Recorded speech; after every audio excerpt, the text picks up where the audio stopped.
এই বছর উজানি মাহফিলে এসে একটা বিষয় খুবই ভালো লাগলো। এই বছর মাহফিল শেষে উজানির মাঠে, উজানির বাজারে কোনো প্রকার মহিলা আমরা দেখি নাই। অন্যান্য বছর উজানি মাহফিল শেষে বিভিন্ন গ্রাম থেকে কিছু অভদ্র মহিলা মাহফিলের মাঠে এবং বাজারে প্রবেশ করত, কিন্তু আলহামদুলিল্লাহ এই বছর আমরা এই জিনিসটা দেখি না। এই বছর সর্বোচ্চ কঠিন আইন করছেন মাদ্রাসা কর্তৃপক্ষ। উজানি কারি ইব্রাহিম রহমতুল্লাহ আলাইহি নামে এক সংগঠন তৈরি হয়েছে।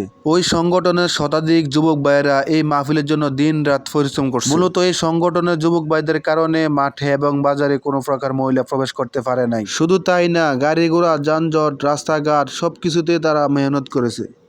উজানি আমাদের সকলের, উজানি একটা মান, ইজ্জত, সম্মান কিছু কিছু মহিলায় নষ্ট করে দিতে ছিল। কয়েক বছর এই জিনিসটা চালু হয়েছে। পূর্বে কিন্তু মহিলা প্রবেশ করতে পারে না, আমরা দেখছি ছোটোবেলায়, কিন্তু এখন আইসা ওই নিয়মটা আবার চালু হয়েছে।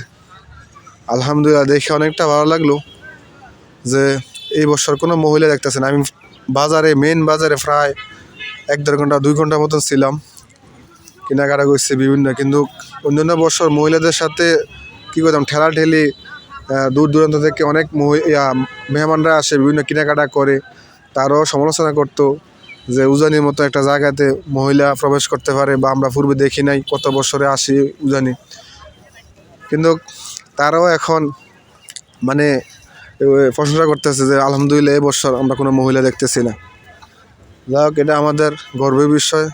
উজানির সম্মান রক্ষার্থে যারা কষ্ট করতেছে, আল্লাহ তাআলা তাদেরকে ভালো রাখুক, দোয়া করি। আমি কয়েকশো, মানে আজকে 2 দিন যাবৎ তারা এত পরিমাণ মেহনত করতেছে, এত পরিমাণ কষ্ট করতেছে যে যেদিকে যায় এদিকে দিয়ে স্বেচ্ছাসেবক। তারা সংগঠনের কয়েকশো যুবক, তারা কিন্তু মেহনত করতেছে কোনো মহিলা যাতে বাজারে প্রবেশ না করতে পারে। তারা কিন্তু এই যে এরিয়ার চারিদিক দিয়া তারা কিন্তু ঘিরে রয়েছে, সর্বোচ্চ চেষ্টা করতেছে যেন কোনো মহিলা বাজারে প্রবেশ না করতে পারে। এ হলো বর্তমান অবস্থা। তো ভালো থাকেন, আল্লাহ হায়াতে বাঁচা রাখলে আবারও 1 বছর পর আবার উজানি মাহফিল করতে পারবো। আল্লাহ তাআলা সবাইকে ভালো রাখুক, দোয়া করি। খুব মিস করবো এই উজানি মাহফিলকে। কীভাবে 2 দিন চলে গেল, আফসোস লাগতেছে মনের ভিতরে। তো সবাই থাকেন, যারা প্রবাসে ছিলেন অনেক মিস করছেন। আপনাদের মন মতন আসলে উপস্থাপন করতে পারি নাই, বিভিন্ন সমস্যার কারণে, নেট সমস্যা, এই আরও কত সমস্যা। এখানে থাকলেও তো মানে লাইভ দেওয়া তো দূরের কথা, মানে ফোনে কারো করে পাওয়া যায় না, ফোনে ঢুকানো যায় না, এই অবস্থা।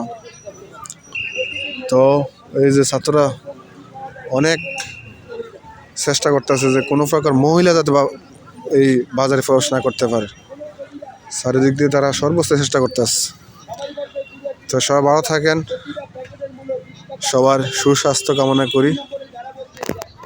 আল্লাহ হাফিজ।